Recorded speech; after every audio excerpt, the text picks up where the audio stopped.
Hello दोस्तों, आप लोगों का एक बार फिर से स्वागत है आज के इस वीडियो में।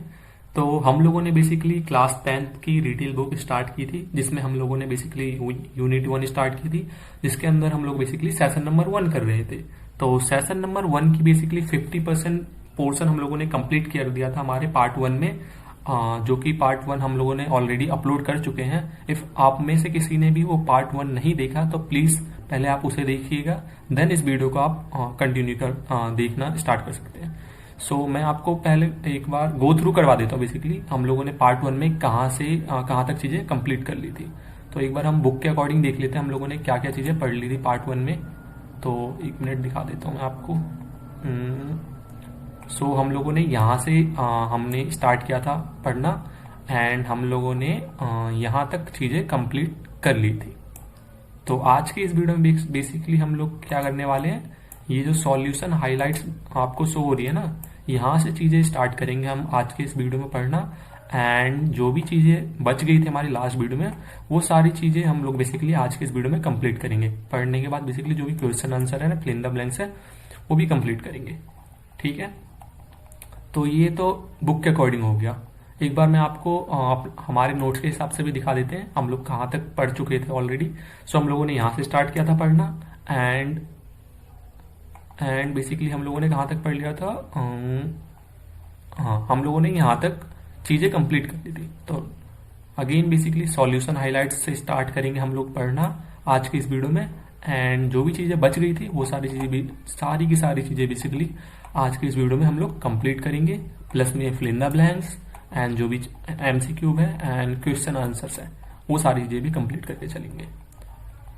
तो ठीक है, तो हम लोगों ने बेसिकली यहाँ तक कंप्लीट कर लिया था।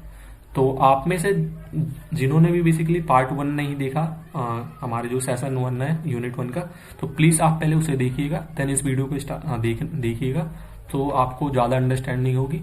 एंड एक और चीज, एक मिनट रुक जाइए, आपको मैं बता देता हूँ। तो बेसिकली आप में से पार्ट 1 नहीं देखा तो प्लीज पहले तो आप पार्ट 1 जरूर देखिएगा। एंड उससे भी आगे भी, उससे भी हम लोगों ने पहले एक वीडियो अपलोड की थी, जो कि जिसमें हम लोगों ने बेसिकली क्लास, जो हमारा यूनिट 1 है ना, क्लास 10th का यूनिट नंबर 1, उसमें हम लोगों ने बेसिकली ये इंट्रोडक्शन वाला पार्ट कंप्लीट किया था। यहाँ से लेके लगभग यहाँ तक चीजें हम लोगों ने कंप्लीट की थी यूनिट 1 का। बेसिकली एक इंट्रोडक्शन वाला पार्ट था, इसे भी जरूर देख लीजिएगा। ये इंट्रोडक्शन वाला पार्ट देखने के बाद देन इसका आप पार्ट नंबर 1 देखिएगा, सेशन नंबर 1 का, एंड उसके बाद ये पार्ट नंबर 2 देखिएगा। तो आपको अच्छे से चीजें सारी की सारी क्लियर हो जाएंगी, एंड ज्यादा अंडरस्टैंड होगी आपको चीजें, जो भी आप ज्यादा कोरिलेट कर पाओगे, रिलेट कर पाओगे जो भी चीजें हम लोग डिस्कस करेंगे आज के इस वीडियो में। तो आप लोगों का बिना थोड़ा सा भी टाइम वेस्ट करते हुए चलिए आज की इस वीडियो को कंटिन्यू करते हैं। एंड हम लोगों ने जहां इस वीडियो को छोड़ा था वहां से स्टार्ट करते हैं पढ़ना, एंड सारी की सारी चीजें इस वीडियो में, आज की वीडियो में कंप्लीट करके चलते हैं। तो चलिए स्टार्ट करते हैं। Solution highlights. तो आप में से बहुत लोग अभी कंफ्यूज हो गए होंगे ये नाम सुन के, सॉल्यूशन हाइलाइट्स। तो बेसिकली पता नहीं क्यों हमारी बुक ने इसका नाम सॉल्यूशन हाईलाइट रख दिया। बेसिकली इसका सिंपल सा मतलब है, हम लोग इसमें जो भी टॉपिक्स आने वाले हैं, जो सब टॉपिक्स है, हम लोग बेसिकली एडवांटेजेस ऑफ जो पीओएस है ना, उसके हम लोग एडवांटेजेस देखने वाले हैं इस टॉपिक के अंदर। तो क्या क्या एडवांटेजेस है, यहाँ पे सारे के सारे एडवांटेजेस हम लोगों ने यहाँ पे मेंशन कर रखी है। ये सारे एडवांटेजेस हैं जो हमारे पीओएस के हैं, जो पीओएस यूज करने के ये सारे एडवांटेजेस हैं। आप में से बहुत लोग बेसिकली पीओएस के बारे में नहीं जानते होंगे। वैसे तो 9th क्लास में हम लोगों ने पीओएस के ऊपर बहुत अच्छे खासी डिटेल में डिस्कस की है। तो पीओएस बेसिकली क्या होता है, पॉइंट ऑफ सेल होता है, जो कि आप देख सकते हैं, ये रहा एक पॉइंट ऑफ सेल, ये हो गया एग्जाम्पल, ये भी एग्जाम्पल। बेसिकली यहाँ पे बिलिंग वगैरह होती है, उसे हम पॉइंट ऑफ सेल कहते हैं। तो आई होप आप लोगों को आइडिया होगा, अगर आप लोगों ने 9th क्लास से हमें फॉलो करते हुए आ रहे हो तो आपको अच्छी खासी नॉलेज होगी पीओएस के बारे में। तो क्या क्या एडवांटेजेस होते हैं हमारे पीओएस की, तो ये सारी मेंशन कर रखी है। फर्स्ट हमारा क्या एडवांटेजेस है, चलिए एक बार मैं आपको गो थ्रू करवा देता हूँ, मतलब एक छोटा ओवरव्यू ले लेते हैं। तो क्या क्या हमारे एडवांटेज है, basically easy and fast and robust billing. मतलब हमारी जो बिलिंग है ना, उसमें बहुत मतलब हम लोग फास्ट कर सकते हैं, बिलिंग फास्ट करने में हेल्प करता है हमारा। Reorder based on the sales and stock, जो भी हम गुड्स ऑर्डर करते हैं ना, ये स्टॉक जो भी ऑर्डर करते हैं, वो बेसिकली हम लोग किसके, सेल्स एंड स्टॉक के बेसिस पे हम लोग ऑर्डर करते हैं। उसके बाद purchase formula and price level, मतलब परचेज फार्मूला वगैरह ये मतलब क्रिएट करता है, देखेंगे आगे जब हम डिटेल में पढ़ेंगे टॉपिक। उसके बाद effective day end process, day and में क्या क्या प्रोसेस होते हैं उसमें इफेक्टिवली हेल्प करता है बेसिकली। और repacking, split and kit items, इसमें भी बेसिकली हेल्प करता है, क्या चीज़ है ये भी हम बेसिकली देखेंगे जब हम डिटेल में पढ़ेंगे। उसके बाद home delivery and due bills, तो होम डिलीवरी वगैरह में भी हेल्प करता है। Credit card and coupon tracking, इन सब में ट्रैक करने में भी हेल्प करता है, बेसिकली हेल्प कर रहा होता है हमारा POS. And swipe card reader interface, तो स्विप कार्ड बेसिकली जो स्विप कार्ड हम मशीन में यूज करते हैं ना स्विप कार्ड, उसमें भी बेसिकली उसको भी रीड करने में, उसका रीडर इंटरफेस उसको भी रीड करने में हेल्प करता है। तो ये सारी एक तरीके से मोटा मोटा एक तरीके से मैंने आपको एक ओवरव्यू दिया है। ये सारे एडवांटेजेस हैं जो हमारे किसमें पीओएस के एडवांटेज हैं, सॉल्यूशन हाईलाइट्स, मतलब ये सारे हमारे एडवांटेजेस हैं हमारे पीओएस के। तो अब चलिए एक एक करके हम डिटेल में पढ़ते हैं क्या क्या, मतलब अच्छे से पढ़ते हैं जो भी हमारे एडवांटेजेस है उसको। सो फर्स्ट एडवांटेज है हमारा पीओएस का easy, fast and robust billing. तो आप इसके नाम से ही, मतलब क्या ही मेरे को एक्सप्लेन करने की जरूरत पड़ती होगी, इसके नाम से बेसिकली आपके मतलब माइंड में क्लैरिटी आ गई होगी, मतलब समझ में आ गया। अगर हम लोग पीओएस को इस्तेमाल करते हैं तो हमारा जो भी बिलिंग का प्रोसेस है ना वो इजी हो जाएगा, फास्ट हो जाएगा एंड रोबस्ट। रोबस्ट का मतलब बेसिकली यहाँ पे समझ लो आप, रोबस्ट का ऐसा कुछ हार्ड मीनिंग नहीं है। रोबस्ट मतलब फास्ट, मतलब तेज, मतलब एक तरीके से तेज हो जाएगी हमारी बिलिंग। जो हम बिलिंग स्लो स्लो कर रहे होंगे ना पीओएस इस्तेमाल करने से, हमारे बिलिंग प्रोसीजर में एकदम से रफ्तार आ जाएगी, मतलब बहुत तेज तेज में हम मतलब बिलिंग कर सकते हैं। तो ये मतलब हो गया, ये पहला एडवांटेज है हमारा अगर पीओएस को इस्तेमाल करते हैं। अब इसके अंदर चीजें क्या बता रखी है वो एक बार रीड कर लेते हैं। Enhance the billing through the integration of barcode scanners and weighing scale to the POS।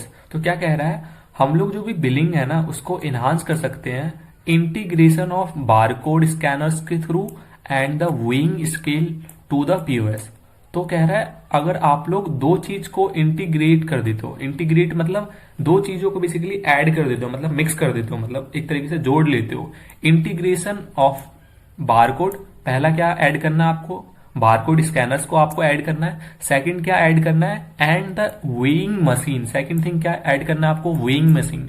Weighing scale, weighing scale का मतलब बेसिकली क्या, जो वेट नापता है ना प्रोडक्ट की, मतलब एक तरीके से वेट नापने वाला स्केल होता है ना, तराजू टाइप समझ लो एक तरीके से।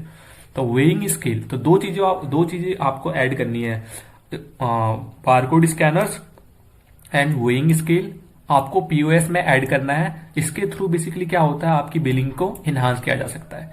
तो क्या एक और बार मैं आपके लिए रीड कर देता हूं सो दैट आपको अच्छे से क्लैरिटी के साथ अंडरस्टैंडिंग हो जाए। तो देखिए, enhance the billing through the integration of barcode scanners, weighing scale to the POS. तो दो चीजें आपको ऐड करनी है, एक तो क्या ऐड करनी है, बारकोड स्कैनर्स को ऐड करना है, वेइंग स्केल को ऐड करना है किसमें, पीओएस में ऐड करोगे। इसके थ्रू हमारा बेसिकली क्या हो जाएगा, हमारा बिलिंग जो हो जाएगा वो इनहांस हो जाएगा। तो क्या हो जाएगा, बिलिंग एनहांस करने के लिए इंटीग्रेशन ऑफ इंटीग्रेशन मतलब दो चीजें ऐड करनी है, बारकोड स्कैनर्स, वेइंग स्केल किसमें, पीओएस में, सो दैट हमारा इसके थ्रू हमारा क्या हो जाएगा, बिलिंग एनहांस हो जाएगा। बिलिंग एनहांस हो जाएगा तो हमारा जो भी बिलिंग है वो इजी हो जाएगा, फास्ट हो जाएगा, रोबस्ट हो जाएगा। तो इससे बेसिकली ये एडवांटेज है हमारा। नेक्स्ट लाइन में देखिए क्या बता रखा है, the cashier just needs to scan the products and print the bill. तो जो भी हमारा कैशियर है ना उसको भाई कुछ करना ही नहीं है, उसको जस्ट क्या करना है, प्रोडक्ट्स जो भी हैं उसे स्कैन करने हैं और प्रिंट करना है बिल्स को। तो हमारा जो कैशियर है उसे, the cashier just needs to scan the products and print the bill. तो उसे कुछ करना नहीं है हमारे कैशियर भाई साहब को, आपको कैशियर भाई साहब को क्या करना है, जस्ट प्रोडक्ट जो भी है ना उनको स्कैन करना है एंड प्रिंट करना है बिल को। तो एक तरह से ये बता रहा है कि हमारा बिलिंग कितना इजी हो जाएगा। तो इजी के बारे में यहाँ पे बता रखा है, तो इजी हो जाएगा, वही बिलिंग हमारा इसके थ्रू इजी हो जाएगा, फास्ट हो जाएगा, रोबस्ट हो जाएगा। आगे क्या बता रखा है, in some cases they can even hold bill and recall the same there by serving the long queue मतलब एक तरीके से यहाँ पे लाइन कह सकते हो, जो कस्टमर की लाइन लग जाती है ना जो बिलिंग काउंटर पे, तो इस वर्ड को गोली मारो आप लोग, लाइन मतलब समझना।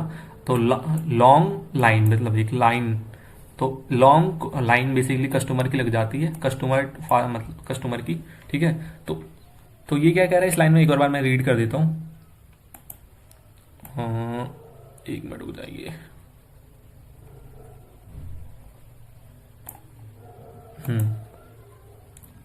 तो in some cases they can even hold the bill and recall the same, thereby serving the long line of the customer faster.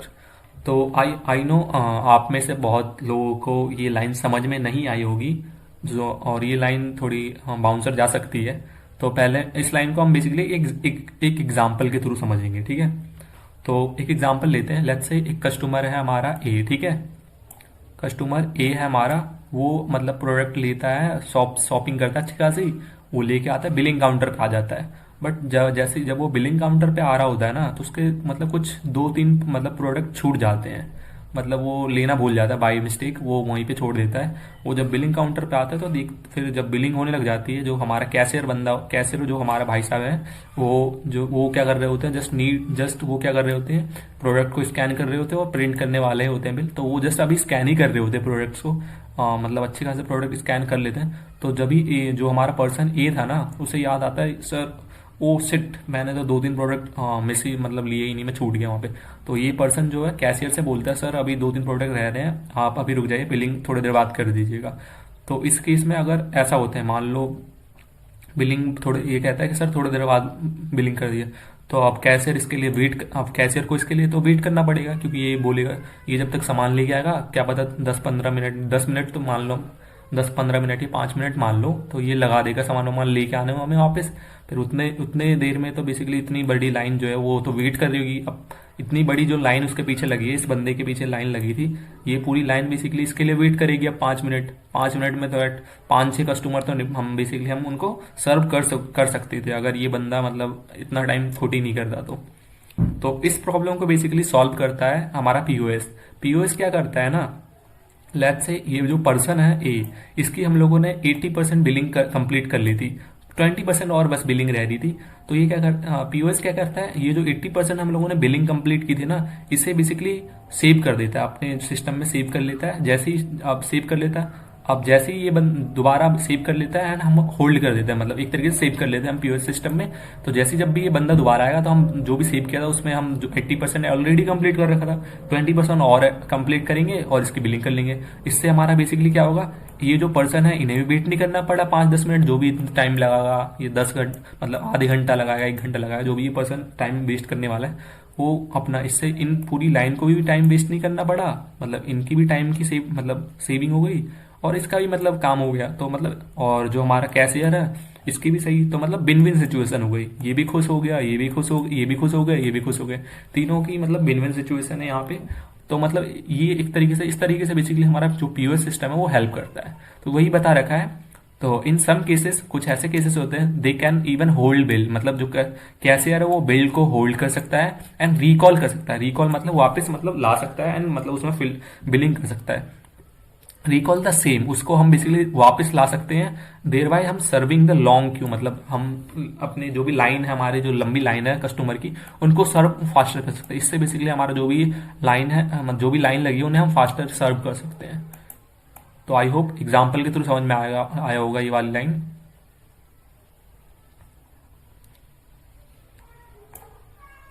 अगर आपको ये लाइन मतलब समझ में आ गई होगी तो प्लीज कमेंट में लिख दीजिएगा, हाँ क्लियर, कमेंट में बता दीजिएगा, हाँ समझ में आ गई सर, यस सर, मतलब टाइप कर दीजिएगा कमेंट में, तो मैं समझ जाऊंगा कि हाँ आप लोगों को समझ में आई है कि नहीं लाइन नहीं। और ये एग्जाम्पल कैसा लगा आप लोगों को, एक बार वो भी कमेंट कर दीजिएगा कैसा है। तो एक बार मैं रीड कर देता हूँ एक और बार। In some cases they can even hold the bill को होल्ड कर सकते हैं एंड रिकॉल कर सकते हैं सेम।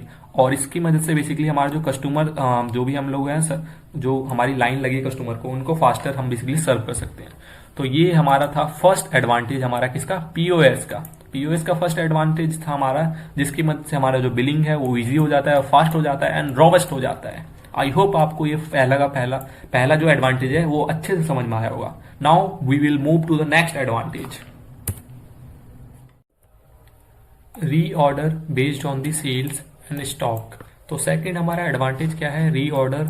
हमारा जो भी हमारा प्रोडक्ट की हम रीऑर्डर करेंगे ना, वो सेल्स और स्टॉक। बेसिकली हम लोग दो तरीके से हम प्रोडक्ट को हम वापस से रीऑर्डर कर सकते हैं, मतलब मंगवा सकते हैं अपने स्टोर पे अगर हमारे जो प्रोडक्ट है वो खत्म हो रहे हैं। तो रीऑर्डर बेसिकली हम करते हैं, कब करते हैं हम प्रोडक्ट को, जब हमारे प्रोडक्ट बेसिकली हमारे स्टोर से खत्म हो रहे हैं। तो दो चीजों पे हम लोग अपने रीऑर्डर को बेस्ड कर सकते हैं। तो दो चीजों पे हम लोग हमारा जो ऑर्डर होता है ना वो बेस्ड होता है। ये तो हम सेल्स के ऊपर हम बेस्ड, हमारा जो ऑर्डर है बेस कर ले, सेल्स लाइक इतना सेल्स होगा तो हम बेसिकली अपने प्रोडक्ट को ऑर्डर करेंगे। या तो स्टॉक के ऊपर हम बेस कर ले अपने प्रोडक्ट को ऑर्डर करने, लाइक इतना स्टॉक खत्म हो जाएगा मतलब, तो हम बेसिकली ऑर्डर करेंगे। तो ये जो फर्स्ट लाइन है बेसिकली स्टॉक के ऊपर बता रखी है, सेकंड लाइन यहाँ पे सेल्स के बारे में बता रखी है। तो फर्स्ट लाइन देखते हैं क्या बता रखा है इन्होंने फर्स्ट लाइन में। तो फर्स्ट में इन्होंने क्या कहा है, आर कॉम्प्रिहेंसिव रीऑर्डर फीचर, जो हमारे जो कॉम्प्रिहेंसिव रीऑर्डर फीचर है ना, मतलब कॉम्प्रिहेंसिव का मतलब एक तरीके से मतलब एक अच्छा खासा मतलब फीचर जो हमारा है। कॉम्प्रिहेंसिव मतलब एक बेहतरीन फीचर कह सकते हो एक तरीके से, मतलब डिटेल फीचर। तो जो हमारा आर कॉम्प्रिहेंसिव फीचर जो है reorder or comprehensive reorder feature जो हमारा पीओएस में है वो क्या करता है, हेल्प करता है, help you plan replenishment wisely based on the previous purchase order, purchase quantity and item sold quantity for a particular period. तो ये क्या कह रहा है, जो हमारा कॉम्प्रिहेंसिव रीऑर्डर फीचर है ना हमारे पीओएस में, वो क्या करता है, हेल्प करता है हमारा किस चीज में, प्लानिंग में हेल्प करता है। किस चीज की प्लानिंग करने में, प्लानिंग करने में बेसिकली प्लान करने में हेल्प करता है। क्या चीज, रीप्लेनिशमेंट वाइजली, मतलब जो हम कितने, रिप्लेनिशमेंट का मतलब बेसिकली यहाँ पे क्या है, दोबारा हमें मतलब कितना प्रोडक्ट मंगवाना है, बेसिकली रिप्लेसमेंट कह सकते हो, सिंपल मीनिंग में रिप्लेस करना। तो कितने प्रोडक्ट हमें दोबारा बेसिकली क्या करना है, अपने मतलब ऑर्डर करने हैं, रिप्लेनिशमेंट का मतलब समझ लो। तो वाइजली मतलब समझदारी से, ठीक है, समझदारी इसका मतलब होता है हिंदी में। तो एक और बार यहाँ से देखते हैं, यहाँ का मतलब क्या था, जो आर कॉम्प्रिहेंसिव रीऑर्डर फीचर है ना, जो कॉम्प्रिहेंसिव रीऑर्डर फीचर हमारे इसमें पीओएस में, वो हेल्प करता है प्लान करने में। वो किस चीज में हेल्प करता है, हेल्प करता है प्लान करने में, रिप्लेनिशमेंट वाइजली मतलब प्लान करने में हेल्प करता है अच्छे वाइजली बेस्ड ऑन द, किन चीजों पर बेस्ड होता है हमारा जो प्लान है, बेसिकली किस पे, previous purchase order, purchase quantity and item sold quantity for a particular period. तो बेसिकली इन सारी चीजों को देखते हुए हमारा जो पीओएस है ना, कितना लाइक क्या क्या देखते हुए बेसिकली हमारा प्रीवियस परचेज ऑर्डर क्या था हमारा last year, basically purchase quantity कितनी थी, हम लोगों ने कितने प्रोडक्ट को परचेज किया था, बेसिकली परचेज क्वांटिटी क्या थी हमारी, आइटम सोल्ड, हमने कितने आइटम सोल्ड किए थे, कितनी क्वांटिटी हम लोगों ने सेल की थी एक पर्टिकुलर पीरियड में। तो वो ये सारी चीजों को देखते हुए, मतलब ये सारी तीन चार मतलब इन तीन डिटेल्स को देखते हुए बेसिकली क्या, जो हमारा पीओएस का फीचर है ना, मतलब पीओएस में जो ये कॉम्प्रिहेंसिव रीऑर्डर फीचर है, उसकी मदद से बेसिकली हम लोग प्लान कर सकते हैं कि हाँ हमें कितने प्रोडक्ट बेसिकली हमें रीऑर्डर करने हैं, वापस कितने मंगवाने हैं। तो किन चीजों के ऊपर बेस है, बेसिकली प्रीवियस परचेज ऑर्डर कितना था हमारा, परचेज क्वांटिटी हम लोगों ने कितनी परचेज क्वांटिटी, हम लोगों ने कितने परचेज किए, हमें कितनी क्वांटिटी मिली, हमने कितने आइटम सोल्ड किए, तो एक पर्टिकुलर पीरियड टाइम में, मतलब किसी भी टाइम में हम लोगों ने कितने सेल किए। तो इन तीनों के बेस पे ही बेसिकली हमारा प्लान डेवलप करते हैं हम लोग कि कितने हमें प्रोडक्ट मंगवाने हैं, तो बेसिकली हम वो रीऑर्डर करते हैं। तो इन तीन चीजों पे ही बेसिकली हम लोग डिपेंड होता है। एक और बार पूरी लाइन में आपको पढ़ के बता देता हूँ, रुक जाइए, ये एक तो ठीक है।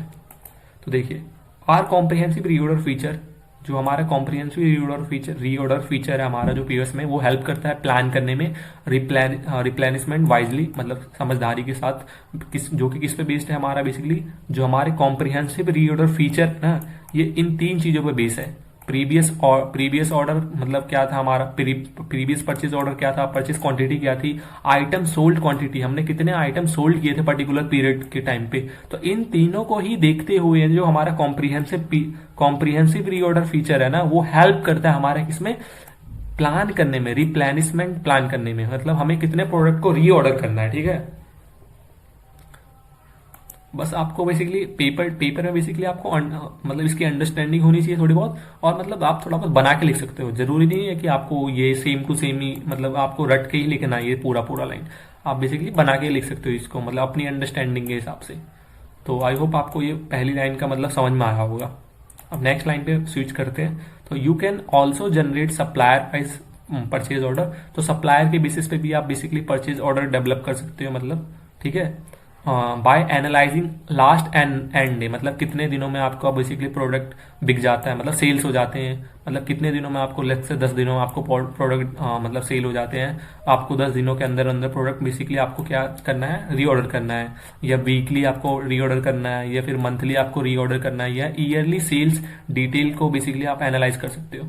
तो बेसिकली यहाँ पे क्या कह रहा है, आप क्या कह रहा है, you can also generate supplier wise purchase order. Supplier wise purchase order भी आप जनरेट कर सकते हो। एनालाइजिंग क्या, लास्ट एंड डेज, कितने 10 दिनों में, एंड डे का मतलब बेसिकली 10 दिन में कितने सेल हो गए, 10 दिन ले सकते हो आप यहाँ पे, एंड की जगह 10 दिन ले सकते हो, या फिर 20 दिन ले सकते हो, यहाँ पे 30 दिन ले सकते हो, ये आपके ऊपर डिपेंड करता है। ये 5 दिन ले सकते हो, ये 7 दिन ले सकते हो, ये आपके ऊपर डिपेंड करता है। तो हम एनालाइज कर सकते हैं लास्ट एंड डे में कितने दिनों में, मतलब वो हमारा क्या हुआ, से लास्ट मतलब सेल्स की डिटेल हम ले सकते हैं, लग से 10 दिनों की हम सेल्स की डिटेल ले सकते हैं, वीकली सेल्स की, मंथली या फिर ईयरली सेल्स डिटेल ले सकते हैं। उसके बेस पे हम बेसिकली क्या, सप्लायर वाइज परचेज ऑर्डर, इसके बेस पे हम बेसिकली ऑर्डर को जनरेट कर सकते हैं एंड प्रोडक्ट हम रीऑर्डर कर सकते हैं। तो ये बेसिकली इसमें हेल्प करता है हमारा पीओएस बेसिकली। तो मोटा मोटा बेसिकली पीओएस बेसिकली हमारा हेल्प करता है बेसिकली किस चीज में, जो रीऑर्डर है ना, प्रोडक्ट को रीऑर्डर करने में, on the basis of sales and stock, इतना भी लिखोगे चलेगा। मतलब अगर क्वेश्चन अगर ये आया आपको एडवांटेज बताने पीओएस के, तो बेसिकली इसके बारे में थोड़ा बता देना, इसके बारे में फिर थोड़ा 2-3 लाइन लिख देना। जरूरी नहीं है कि आपको ये पूरा रट के लिखना है, कोई नहीं मतलब रट के लिख सकता, बस आपको अंडरस्टैंडिंग लेनी है थोड़ी बहुत, एंड देन आपको बस मतलब थोड़ा अपने लैंग्वेज में लिखना है, बस आपको अंडरस्टैंडिंग होनी चाहिए थोड़ी बहुत।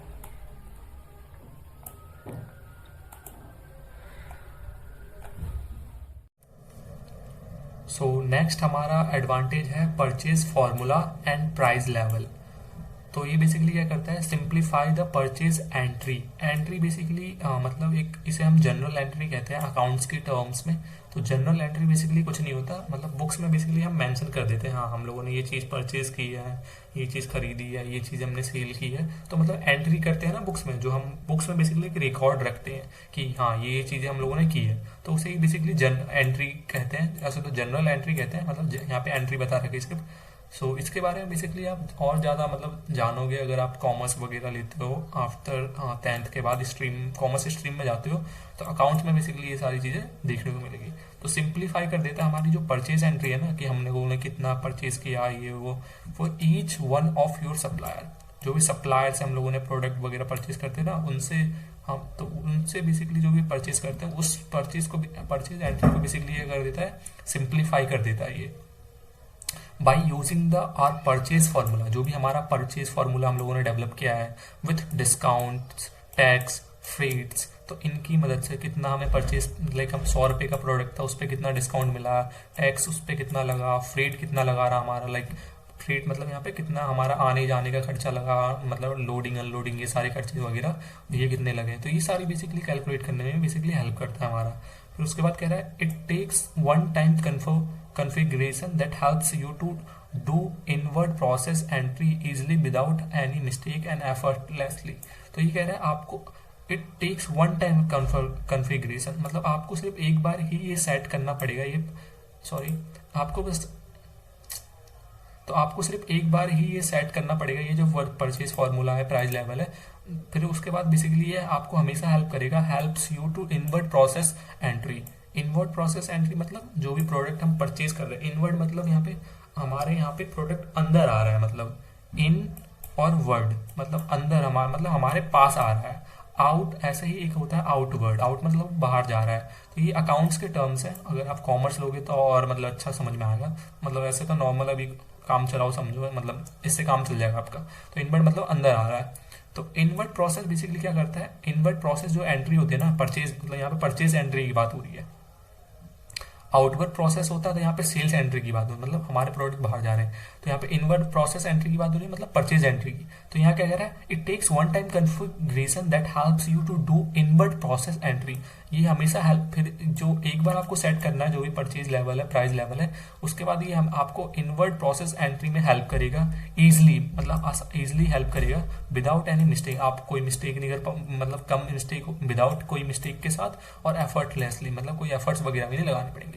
तो यही कह रहा है, अगर आपको बस एक बार कॉन्फ़िगरेशन करना, एक बार सेट करना ये प्राइस लेवल और परचेज फार्मूला, फिर ये आपको हेल्प करेगा इनवर्ड प्रोसेस एंट्री में। मतलब इनवर्ड प्रोसेस एंट्री मतलब आपको बुक्स में मतलब रिकॉर्ड मेंटेन करने में, जो भी प्रोडक्ट आप परचेज कर रहे हो उन्हें मतलब मेंटेन करने में easily without any mistake, without कोई भी मिस्टेक वगैरह नहीं होगी, कोई भी एफर्टलेसली, मतलब ज्यादा एफर्ट्स नहीं लगाने पड़ेंगे आपको। आई होप आपको ये वाला थर्ड एडवांटेज समझ में आया होगा। सो नेक्स्ट हमारा है एडवांटेज क्या, इफेक्टिव डे एंड प्रोसेस। तो इफेक्टिव डे एंड प्रोसेस का मतलब क्या है, बेसिकली एंड में जो प्रोसेस किए जाते हैं ना रिटेल स्टोर में, लेट्स से चेक करते हैं सेल्स कितनी हुई, कितना हम लोगों ने बेसिकली अर्न किया, कितनी कैश सेल्स हुई, ये सारी प्रोसेस बेसिकली इफेक्ट एंड में की जाती है। सो इसे ही हम बेसिकली क्या कहते हैं, इफेक्टिव डे एंड प्रोसेस। सो यहाँ पे इस पॉइंट में बेसिकली क्या कह रखा है, you need to have a control over the billing counter staff to prevent the pilferage. तो पिल्फरेज का मतलब बेसिकली यहाँ पे समझ लो, पिल्फरेज का मतलब यहाँ पे होता है क्या, चोरी हो जाना, लाइक थेफ्ट हो जाना, मिस यूज करना किसी चीज का, या फिर मतलब ये सारी चीजें होती है पिल्फरेज का मीनिंग, ठीक है, खराब मतलब हो जाना। तो ये पिल्फरेज एक तरीके से, पिल्फरेज मतलब एक इसका एग्जाम आप थेफ्ट समझ के चलो, मतलब चोरी हो जाना, ठीक है। तो ये कह रहा है you need to have a control, आपको कंट्रोल रखना पड़ेगा, you need to have a control over the, आपको कंट्रोल रखना पड़ेगा ओवर द किस पे, बिलिंग काउंटर स्टाफ पे। तो ये कह रहा है यू नीड टू हैव, आपको कंट्रोल रखना पड़ेगा आपके बिलिंग काउंटर जो स्टाफ है ना, बिलिंग काउंटर स्टाफ जो है उन पे आपको कंट्रोल रखना पड़ेगा, सो दैट आप क्या कर सको, प्रिवेंट कर सको पिल्फरेज को, मतलब चोरी को आप चोरी को मतलब चोरी से आप बेसिकली बच सको। ये अगेन पढ़ते हैं, क्या कह रहे हैं, you need to have a control over the billing counter staff. तो आपको कंट्रोल रखना पड़ेगा over the billing counter staff, जो भी आपके बिलिंग काउंटर स्टाफ है ना, सो दैट हम क्या कर सके, प्रिवेंट कर सके पिल्फरेज को। तो पिल्फरेज को प्रिवेंट करने के लिए हमें बिलिंग काउंटर स्टाफ के ऊपर कंट्रोल रखना पड़ेगा, ये कह रहा है।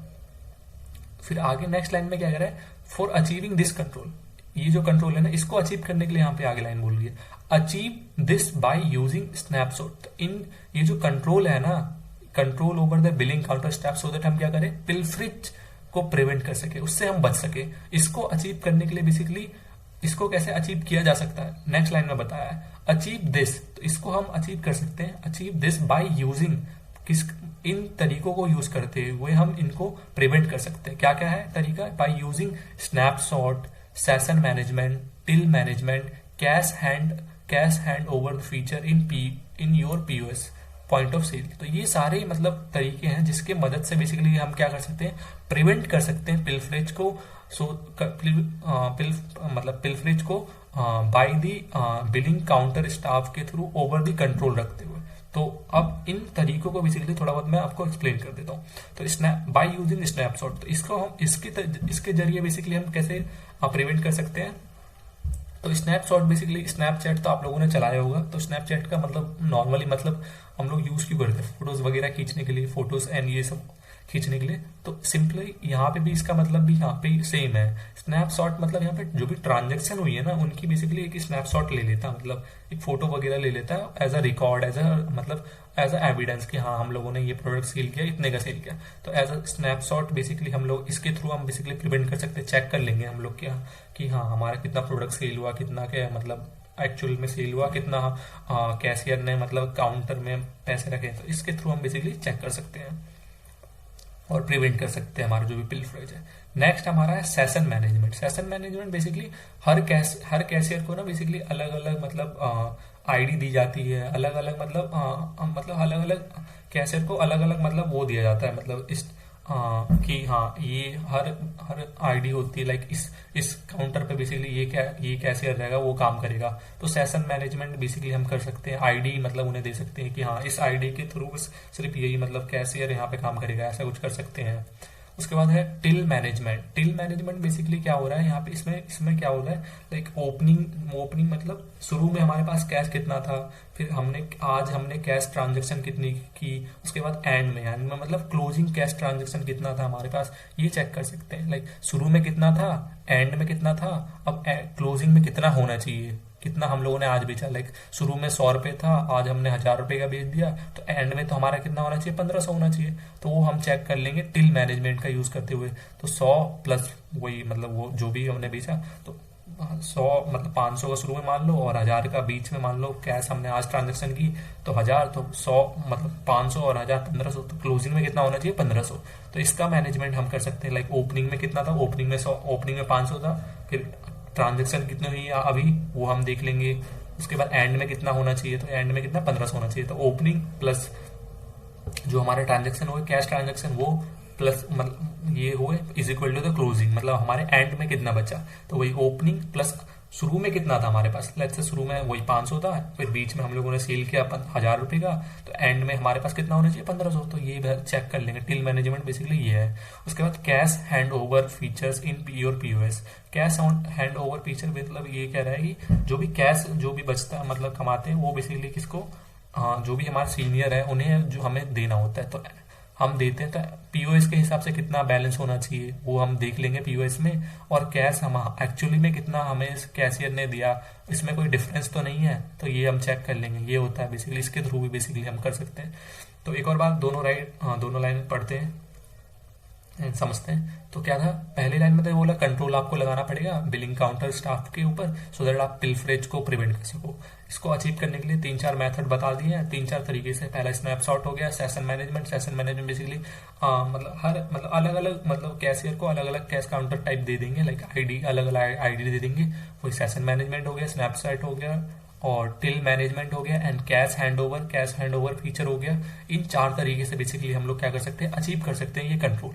क्या क्या 4 तरीका है, snapshot, session management, till management and cash handover feature. Cash handover feature जो कि हमारे पीओएस में होता है। तो ये 4 तरीका है, क्या है, snapshot, session management, till management and handover feature, जिसके मदद से हम बेसिकली कंट्रोल लगा सकते हैं अपने बिलिंग काउंटर स्टाफ के ऊपर, सो दैट हम पिलफरेज को प्रिवेंट कर सके। आगे लास्ट टाइम में क्या बोले इन्होंने, in fact day end report, जो डे एंड रिपोर्ट होता है ना, will reflect the counter wise excess और शॉर्टेज ऑफ कैश एक्यूरेटली। हाँ एक मिनट, जो सेशन मैनेजमेंट है ना वो काउंटर वाइज होता है। लाइक काउंटर वाइज बेसिकली हम लोग वो कैशियर को डिसाइड करते हैं, तो वो काउंटर वाइज कैशियर डिसाइड करते हैं, आईडी वगैरह ये सारे डिसाइड कर रहे होते हैं, ठीक है। तो ये एक सेशन मैनेजमेंट हो गया। तो ये कह रहा है इन फैक्ट, क्या कह रहा है, day end report will reflect counter wise. जो डे एंड रिपोर्ट होती है ना, एंड में हम बेसिकली एक रिपोर्ट तैयार करते हैं, आज कितनी सेल हुई, कितना मतलब कैश होना चाहिए, ये लाइक ये सारी चीजें, परचेज वगैरह पर कितना हमारा रिटर्न आ गया हमारे पास प्रोडक्ट, ये सारे रिटर्न बेसिकली हम लोग क्या कर सकते हैं, डिटेल में बेसिकली मतलब एक रिपोर्ट तैयार कर रहे होते हैं। तो in fact day end report will reflect counter wise, मतलब काउंटर वाइज लाइक 3-4 काउंटर होते हैं ना कैश के। तो जब आप देखोगे कहीं भी आप लाइक मॉल वगैरह ये कहीं भी जाओगे तो 3-4 काउंटर होते हैं। तो मतलब काउंटर वाइज बेसिकली क्या करते हैं, काउंटर वाइज एक्सेस और शॉर्टेज ऑफ कैश एक्यूरेटली। तो हमें रिपोर्ट प्रिपेयर करनी होती है डे एंड में काउंटर वाइज, कि इस काउंटर में कितना शॉर्टेज है, कितना एक्सेस है, इस काउंटर में कितना एक्सेस है और शॉर्टेज है। तो वही काउंटर वाइज आपको रिकॉर्ड प्रिपेयर करनी पड़ती है। तो वही कह रहा है in fact day end report will reflect the counter wise, मतलब हर काउंटर वाइज शॉर्टेज और एक्सेस दिखाना है आपको। आई होप आपको इफेक्टिव डे एंड प्रोसेस, ये जो 4th हमारा एडवांटेज था वो समझ में आया होगा। सो नेक्स्ट हमारा है एडवांटेज का, repacking, split and kit items. So इसमें क्या बता रखा है, चलिए रीड करते हैं। Inventory of grocery items. So जो भी इन्वेंट्री होती है हमारी ग्रोसरी आइटम्स की, which are purchase in bulk quantity and later repacked in small quantities are manageable. तो ये क्या कह रहा है, inventory of grocery item which are purchase, जो कि हमने परचेज किया था, कि इसमें एक बल्क क्वांटिटी में परचेज किया था, लाइक हमने बहुत सारे एक साथ परचेज किए थे हम लोगों ने क्वांटिटी में, letter repacked in small quantities, और उसे हम लोगों ने बेसिकली छोटे छोटे क्वांटिटीज में हमने क्या कर दिया, रीपैक कर दिया, सो दैट हम क्या कर सके, उन्हें सेल आउट कर सके, फिर वही सेल आउट कर सके। सो इसको हम मैनेज कर सकते हैं इसके थ्रू। तो क्या कह रहा है, जो भी ग्रोसरी आइटम होते हैं ना हमारे, सो जो भी हमारे क्या होते हैं जो भी हमारे like inventory of grocery items जो होते हैं उसको हम बेसिकली परचेज करते हैं बल्क क्वांटिटी में परचेज करते हैं। उसके बाद हम बेसिकली उसको क्या कर देते हैं, रीपैक कर देते हैं इन स्मॉल क्वांटिटीज में। उनको हम स्मॉल क्वांटिटीज में रीपैक कर देते हैं जो सो दैट हम इजिली सेल आउट कर सके, मतलब जो भी हमारे कस्टमर वगैरह है उन्हें। सो इसको बेसिकली इजिली मैनेजेबल, इसको हम बेसिकली मैनेज कर सकते हैं इसके थ्रू। नेक्स्ट पॉइंट में क्या कहा है इन्होंने, items can also be bundled as a kit item like a gift pack. तो जो भी आइटम्स हमारे जो भी है ना, जो भी छोटे छोटे आइटम वगैरह हैं, जो भी प्रोडक्ट्स हमारे, उसको बेसिकली हम बंडल भी कर सकते हैं एज अ किट के तौर पर। उसको हम एज अ किट के तौर पर हम बेसिकली बंडल कर सकते हैं और इसको बेसिकली गिफ्ट पैक भी कर सकते हैं। तो ये दोनों थे बेसिकली, इसमें ये चीजें बता रखी है इस पॉइंट में। नेक्स्ट चलते हैं। नेक्स्ट में क्या इन्होंने बताया, होम डिलीवरी और ड्यू बिल। तो पहले हम ये समझ लेते हैं ये home delivery and due bill का मतलब क्या है। तो होम डिलीवरी बेसिकली क्या होता है, आप लोगों को सबको पता होगा, होम डिलीवरी मतलब आपके घर पे सामान पहुंचा दिया जाएगा। अब यहाँ पे बस एक पॉइंट आता है ड्यू बिल समझ लेते हैं सो दैट आपको और अच्छी से क्लैरिटी आ जाएगी। तो देखो होता क्या है ना, लेट्स से कोई कस्टमर है, कस्टमर ने बोला सर मेरे को ये कुछ प्रोडक्ट चाहिए, लेट्स से ग्रोसरी का सामान ही मान लेते हैं, उन्होंने ग्रोसरी ऑर्डर किया हमारे शॉप से।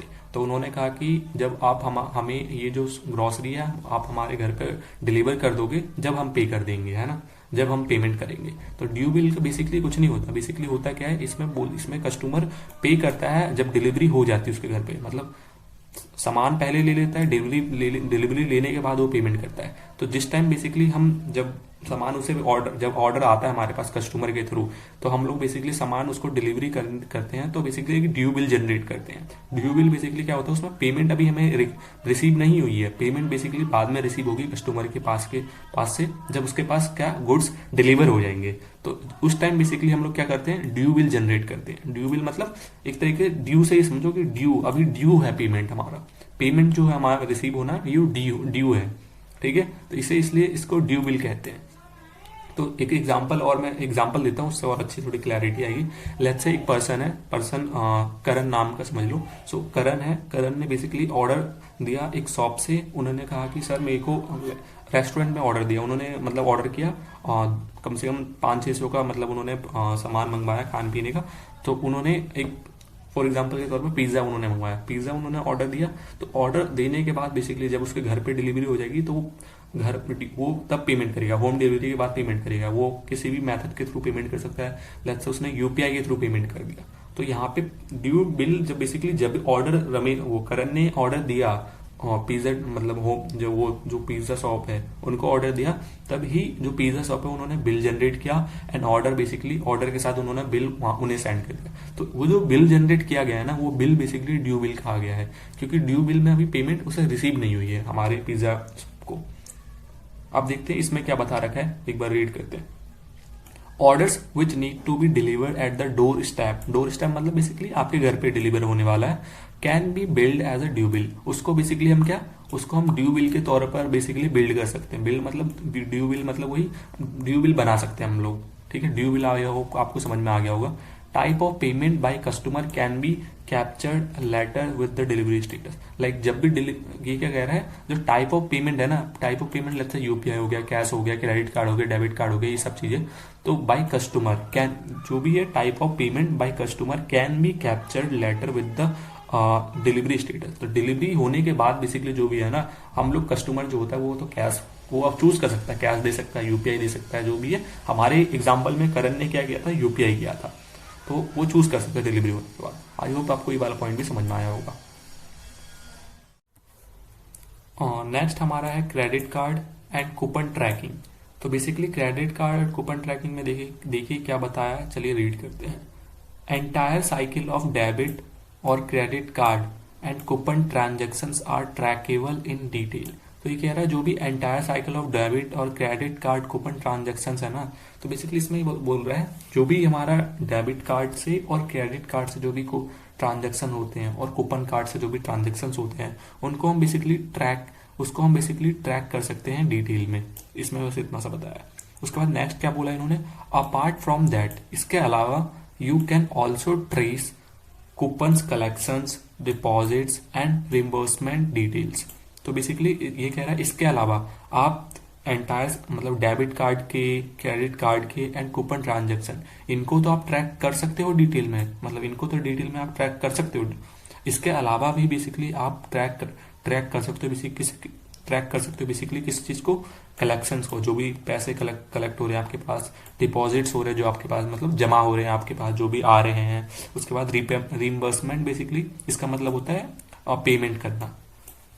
रिम्बर्समेंट मतलब पेमेंट, ठीक है। तो पेमेंट की डिटेल्स को तो बेसिकली आप मोटा मोटा आप किसको, डेबिट कार्ड के ट्रांजेक्शन को, क्रेडिट कार्ड के ट्रांजेक्शन को, कूपन कार्ड के ट्रांजेक्शन को, और कूपन कलेक्शन, डिपॉजिट्स और पेमेंट्स डिटेल, ये सारी चीजें आप बेसिकली ट्रैक कर सकते हो इसके थ्रू। नेक्स्ट हमारा है स्विपकार्ट रीडर इंटरफेस। तो बेसिकली स्विपकार्ट रीडर बेसिकली एक तरीके की मशीन होती है, आपने देखा होगा मतलब रिटेल शॉप में जहाँ जब भी आप जाते हो, जिसमें कार्ड बेसिकली डालते हैं, उससे कार्ड बेसिकली स्वाइप करते हैं और पेमेंट हो जाती है। दिखाता हूँ मैं, आपकी बुक में दे रखा है इसका एग्जाम्पल, ये जैसा कि आप देख सकते हो, ये है हमारा स्विपकार्ट रीडर, ये देख रहे हो। तो ये है बेसिकली, इसके थ्रू देख रहे हो कार्ड अंदर जा रहा है, ये कार्ड स्विप कर रहे हैं बेसिकली, जिससे हमारी पेमेंट वगैरह हो सकती है। तो ये होता है ये वाली मशीन। तो इसमें क्या बताया इन्होंने, चलिए देखते हैं। बाय इंटरेक्टिंग स्विपकार्ट रीडर्स, मतलब अगर हम लोग स्विपकार्ट रीडर को ऐड कर देते हैं हमारे पीओएस सिस्टम में, तो by interacting swipe card readers the job of cashier becomes much more easy. तो जो भी कैशियर की जॉब होती है ना, वो और इजी हो जाती है, और इजी बन जाती है हमारी। Card payments get capture directly without, एक मिनट रुक जाइए थोड़ा,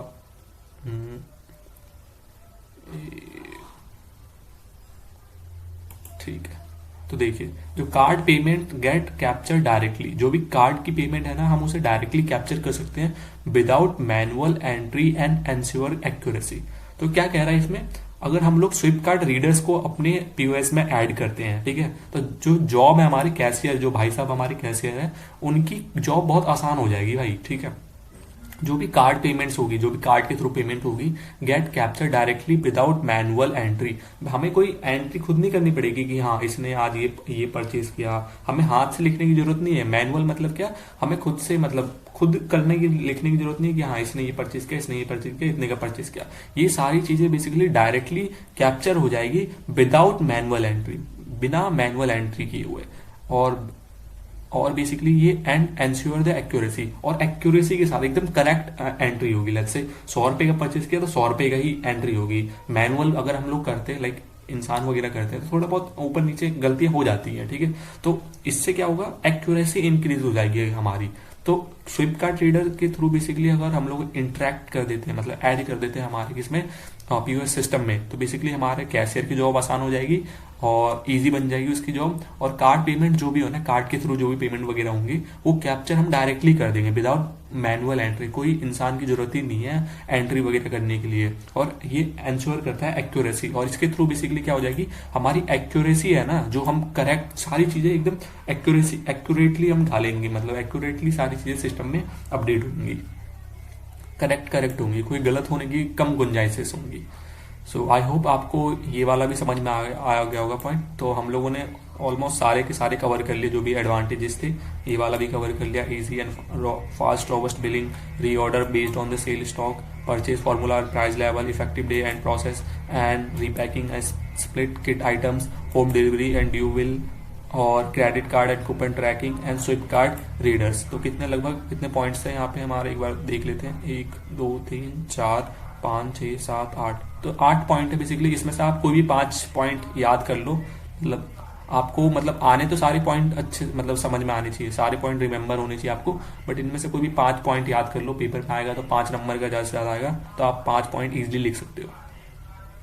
तो कोई भी आप अपने अकॉर्डिंग देख लेना, इजी पॉइंट जो भी इजी लगे आपको वो याद कर लेना और फिर पेपर में लिख सकते हो। मेरे हिसाब से तो ये वाला इजी है, ये वाला भी इजी है थोड़ा, और ये थोड़ा इशू हो रहा है, थोड़ा सिस्टम में थोड़ा बहुत इशू हो रहा है, वो मैनेज, इसके लिए सॉरी मेरी तरफ से।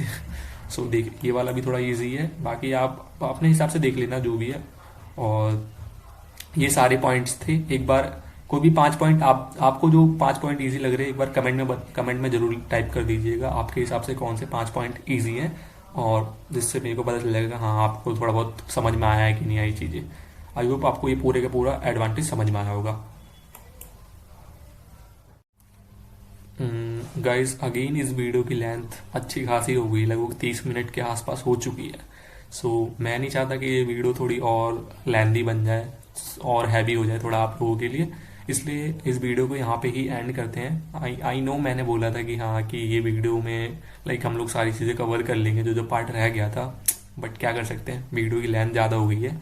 एंड हमारा पार्ट, ये वाला पार्ट रह रहा है अभी हमारा, एंड ये भी रह रहे हैं पार्ट अभी, एंड इसके लिए, और इवन दो ये भी रह रहा है हमारा पार्ट टेलीकॉम, और ये डिफरेंस भी रह रहा है हमारा retail billing and wholesale billing का।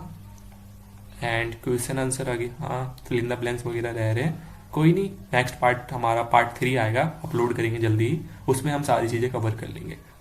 आई होप आपको सारी चीज़ें समझ में आई होगी, और अगर आपको वीडियो अच्छी लगी तो प्लीज़ लाइक करना एंड कमेंट जरूर करना वो 5 पॉइंट जो मैं जो आपको इजी लगते हैं, एंड हो सके तो अपने दोस्तों को भी शेयर कर देना जो जिसके पास रिटेल सब्जेक्ट है। That's it, thank you so much for watching this video.